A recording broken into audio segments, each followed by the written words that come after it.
와, 우리나라에서는 5천에서 6천만원대로 팔릴 거라던 차가 다른 나라에서는 2천만원대, 그것도 심지어 기존에 알려져 있던 가격보다 더 낮아졌다고 합니다. KGM이 아니라 이번에는 기아가 신차 가격을 이렇게 공개했죠. EV5의 중국 출시 가격이 원래는 2,900만원 정도 할 거라고 했잖아요. 그런데 이번에 정식으로 공개된 가격은 이거보다 200만원 정도 저렴한 2,700만원부터 시작이라고 합니다. 이렇게 결정한 이유는 간단합니다. 지금 신차 가격을 줄줄이 내리는 게 추세가 됐고, 불과 몇 개월 전하고는 상황이 많이 달라져서 자동차 업계가 초비상이라는 말까지 나오고 있잖아요. 이게 단순히 전기차 시장만 그런 게 아니라 내연기관차 시장하고도 연결되어 있는 것들이 많습니다. 이번에는 경제적인 것도 좀 살펴보고 차주들이 공감할 만한 현실적이고 근본적인 이야기들도 해야 하는데 꽤 흥미롭습니다. 가격 관련 이야기도 빼놓을 수 없어서 관련 내용을 쉽고 빠르게 정리해드리겠습니다.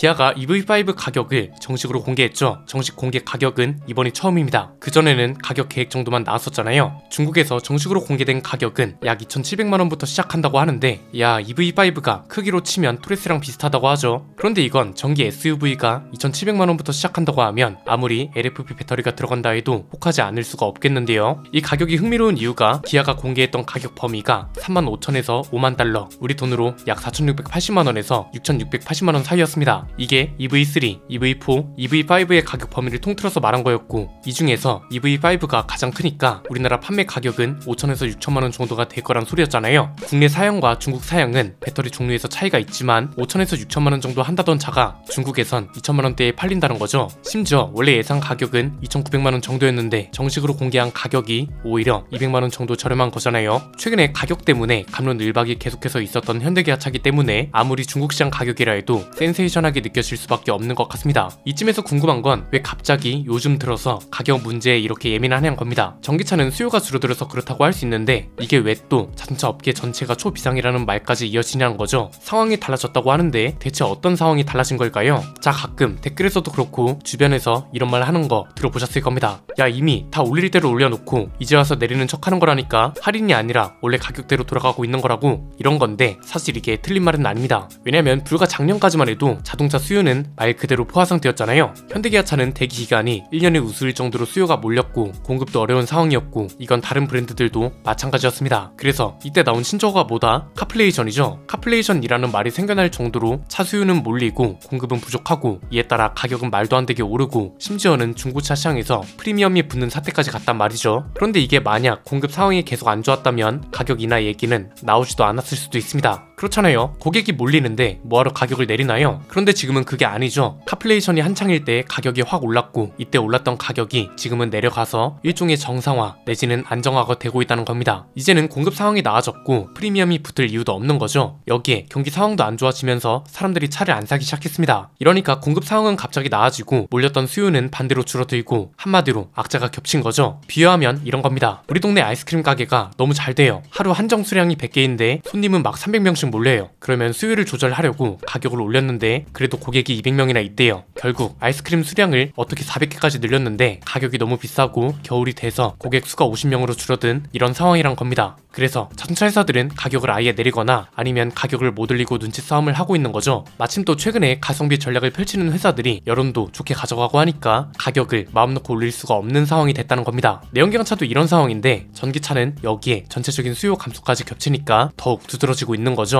이건 우리나라뿐만이 아닙니다. 올해 3분기를 기준으로 미국 전기차 신차 평균 가격이 작년 같은 기간보다 22%나 저렴해졌다고 합니다. 그리고 미국 자동차 딜러들의 평균 전기차 재고량도 연초에는 36일치였는데 지난 9월에는 80일치로 급증했다고 합니다. 그만큼 신차가 안 팔리고 재고도 쌓이고 있다는 거죠. 우리나라만 봐도 가격 눈치 싸움이 상당합니다. 이건 전기차나 내연기관차나 예외가 없습니다. 현대차는 아이오닉 6 연식 변경 모델 중에 롱레인지 익스클루시브 플러스 트림 가격을 이전 모델보다 70만원 저렴하게 출시했고, 나머지 트림들도 가격을 동결시켰습니다. KGM은 토레스 연식 변경 모델 가격을 55만원 낮췄고, EVX도 예상 가격보다 200만원을 낮췄죠. 르노코리아는 QM6 연식 변경 모델 가격을 최대 200만원 낮췄습니다. 그렇습니다. 수입차 회사들도 비슷합니다. 지프는 랭글러, 그랜드 체로키, 글래디에이터 이런 차들의 가격을 520만원에서 많게는 940만원까지 내렸고요. 폴스타는 폴스타2 영식 변경 모델 가격을 100만원 인상했습니다. 풀체인지급 변경이라던데 이걸 감안하면 적은 인상이라는 평가가 있습니다. 그렇다면 가격이 갑자기 확 올랐냐는 건 사실이냐? 이건 통계 자료만 봐도 알 수 있습니다. 한국자동차 모빌리티 산업협회가 공개한 자료가 있는데 2018년에 국내 소비자들이 신차를 살 때 낸 돈은 평균 3,130만원이었습니다. 이게 2019년에는 3,291만원, 2020년에는 3,622만원으로 뛰더니 2021년에는 4,040만원이 되어버렸습니다. 그리고 작년에는 4,369만원까지 오르면서 4년 동안 무려 39.5%가 늘었습니다. 현대기아차의 대당 평균 가격도 상승했습니다. 지난 3분기를 기준으로 3,306만원이었는데 작년 같은 기간 대비 4.5%가 오른 거라고 합니다. 2020년 1분기부터 비교하면 매 분기당 평균 15.5% 수준으로 평균 판매 가격이 오른 겁니다. 그래서 결과적으로 신차 수요 둔화로 이어지고 이걸 극복하기 위해서 아예 가격을 내리거나 저렴한 차 위주로 마케팅 전략을 펼치거나 이런 방식으로 제조사들은 대응을 하고 있는 거죠. 전 세계적인 흐름이라서 현대기아차도 적절하게 대응하고 있다고 볼 수 있고요. 그중 한 가지 수산으로 중국산 배터리를 채용하기로 결정한 거, 이건 뭐 이미 테슬라를 비롯한 전기차를 만드는 거의 대부분의 회사들이 가져가고 있는 방향이기도 합니다. EV5도 한국이랑 미국 시장 가격은 5천에서 6천만원대가 예상 가격이라고 하잖아요. 그런데 중국 시장 가격은 2,700만원부터 가능한 이유가 한국이랑 미국 시장에는 NCM 배터리가, 중국 시장 모델은 비아디의 LFP 배터리가 들어가기 때문이겠죠. 이 덕에 모델 Y보다 절반 정도 저렴한 가격이 나올 수 있었고 주행가는 거리도 꽤 길다고 합니다. 최신형 블레이드 배터리가 들어가서 530km가 최대 주행 가능 거리라고 하고요. 이 대목에서 항상 나오는 말 있죠. 야, 가격만 저렴하면 뭐하냐? 겨울철이면 주행 가는 거리가 반토막 나는데, 이런 겁니다. 마침 최근에 김승현 편집장이 비아디 배터리가 들어간 토레스 전기차 시승기를 올렸잖아요. 저도 LFP 배터리 기술 보완 흐름을 꼭 살펴야 하면서 동시에 LFP 배터리 산업을 중국에만 가두면 안 된다고 여러 차례 말씀드렸습니다. 요즘 날씨도 추워지고 있고 드디어 LFP 배터리가 겨울 날씨 시험대에 오른다는 얘기도 슬슬 나오고 있는데 이제는 이게 중요한 게 아니라고 말씀드렸죠. LFP 배터리가 들어가도 저렴하고 상품성이 괜찮으면 잘 팔린다는 게 증명되고 있고, 더 중요한 건 전기차 산업이 전체적으로 주춤하고 있는 이유, 소비자들이 보조금을 더 준다 해도 전기차를 사지 않는 이유에 대해서 살펴볼 때가 됐다는 겁니다. 이미 시승기에서도 다뤄드렸지만 LFP 배터리라고 해서 영하의 날씨, 추운 날씨에서의 주행 가능 거리가 반토막 나는 것도 아닙니다. 대부분이 영하의 날씨부터 열관리 시스템이 작동하는데 토리스 전기차는 아예 영상 8도부터 시스템이 작동되도록 해서 문제를 보완하고 셀투팩 기술로 배터리 밀도도 높였잖아요. 여러가지 방법으로 기술 보완이 이뤄지고 있고, 이때 김승현 편집장이 오리지널 탑기어 감성을 잔뜩 살리기 위해서 트랙에서 차를 한 개치로 몰았단 말이죠. 급발진 상황까지 재현했고 이 덕에 수십 킬로미터를 풀악셀로 풀브레이크도 수시로 반복했습니다. 본 차량 전 테스트 주행까지 한 걸 감안하면 차가 진짜 고생을 많이 한 거잖아요. 그렇다고 해서 평소 주행하는 상황을 가정했을 때 주행 가는 거리가 반토막씩 떨어지거나 하지도 않았고 충전 시간과 충전량도 공식 자료와 차이가 거의 없었습니다. 그래서 드리고 싶은 말씀은 지금 전기차 시장을 비롯한 자동차 시장이 저렴한 가격을 전략하고 있고 전기차 회사들도 LFP 배터리를 수단으로 선택했고 이에 따라 우리 배터리 기업들도 방향을 트기 시작했잖아요. 즉 이미 자동차 쪽은 방향이 정해진 거라서 이제는 그 외의 요인들도 점검해야 전기차 수요가 늘어나고 시장이 다시 안정화가 될 거란 건데, 여기서 제일 중요한 건 충전 인프라라고 봅니다. 와, 이건 진짜 할 말이 너무 많죠. 최근에 관련 자료도 나왔고 토리스 전기차 시승기에서도 알 수 있었듯 충전기만 온전하면 웬만한 전기차들이 대부분 충전 시간이나 충전 용량이 준수하게 나옵니다. 문제는 충전기입니다. 거짓말 하나도 안 보태고 저희도 굉장히 다양한 전기차를 시승했을 거잖아요. 이 전기차들을 시승하면서 지금까지 전기차 충전기가 한 번에 정상 작동되는 걸 단 한 번도 본 적이 없습니다. 가면 충전기 자체가 고장 나 있거나 결제가 안 되거나 통신 오류 때문에 아무것도 할 수 없는 경우가 무조건 한 번씩은 있었습니다. 토리스 전기차를 시승할 때도 마찬가지였습니다. 첫 번째 촬영차 방문한 게 공원 주차장이었는데 대기하는 동안 충전을 하려고 봤더니 결제 오류 때문에 충전이 불가했습니다. 이건 단순히 저희만의 개인적인 경험과 생각이 아닙니다. 통계 자료가 최근에 나왔죠. 전기차 차주들을 대상으로 조사한 건데 전기차 충전 실패를 경험한 차주가 무려 84.3%에 달했다고 합니다. 10명 중 8명이 넘는 사람들이 충전 실패를 경험했다는 거죠. 충전에 실패한 이유는 충전기 고장이 47.1%로 가장 많았고요. 충전카드 인식 불가가 그 다음으로 많았습니다. 저희가 겪은 걸 실제 전기차 차주들도 똑같이 경험하고 있다는 겁니다. 지금 뭐 전기차 충전기 개수 이것도 턱없이 부족한 건 맞습니다. 주유소랑 다르게 생각해야 하는 게 전기차는 충전소가 거의 개인 단위로 있어도 모자라잖아요. 그런데 전기차는 50만 대 넘게 보급될 동안 충전기는 25만 대도 보급이 안 됐습니다. 더 중요한 건 이게 아닙니다. 충전기를 충전소 단위로 늘릴지 개인용 충전기 보급을 늘리는 것에 집중할지 이런 기본적인 것도 지금 안 잡혀 있습니다. 심지어 충전기가 100만 대, 200만 대 늘어나면 뭐 하냐는 겁니다. 정작 충전하러 가면 제대로 된 충전기가 없잖아요. 몇 개월 전에 이 얘기를 하면서 하면서 결국은 대기업이 나서게 될 거라고 했습니다. 이때도 뭐 충전기 사업이 돈이 안 되는데 대기업이 하겠냐 이런 사람들도 많았는데 결국은 대기업이 진출하기 시작했습니다. 테슬라는 말할 것도 없고 우리나라는 LG, GS 이런 곳들이 대표적이죠. LG는 최근에 발표한 게 있는데 11kW로 충전이 가능한 완속 충전기랑 175kW로 충전할 수 있는 급속 충전기를 출시할 거라고 합니다. 일단 내년 상반기 미국 시장부터 진출할 거라고 하고 완속 충전기는 벽에 부착하거나 세워서 설치가 가능하기 때문에 공간 활용이 자유롭다고 합니다. 하반기에는 상업용, 장거리 이동에 적합한 급속 충전기 라인업도 확대할 거라고 하는데 LG뿐만이 아니라 GS랑 SK, 심지어 롯데까지 전기차 충전 시장을 잡으려 하고 있습니다. 보급량이 어마어마해야 하고 보급 방법도 충전기냐 개인 단위냐 너무 다양하기 때문에 박리담회가 빛날 수 있는 시장이거든요. 지금은 충전기 업체가 대부분 중소기업이고 이 중에는 저렴한 중국산 제품을 설치만 해서 설치 보조금을 챙겨 가놓고 유지 보수는 안 하는 경우가 허다합니다. 설치비의 50%를 정부에서 보조받고 관련 업체만 무려 100개가 넘는다고 합니다. 지금은 이제 또 시장 진입 이후에 적자를 버티지 못한 업체들이 줄줄이 매각되거나 외부 투자를 받고 있다고 합니다.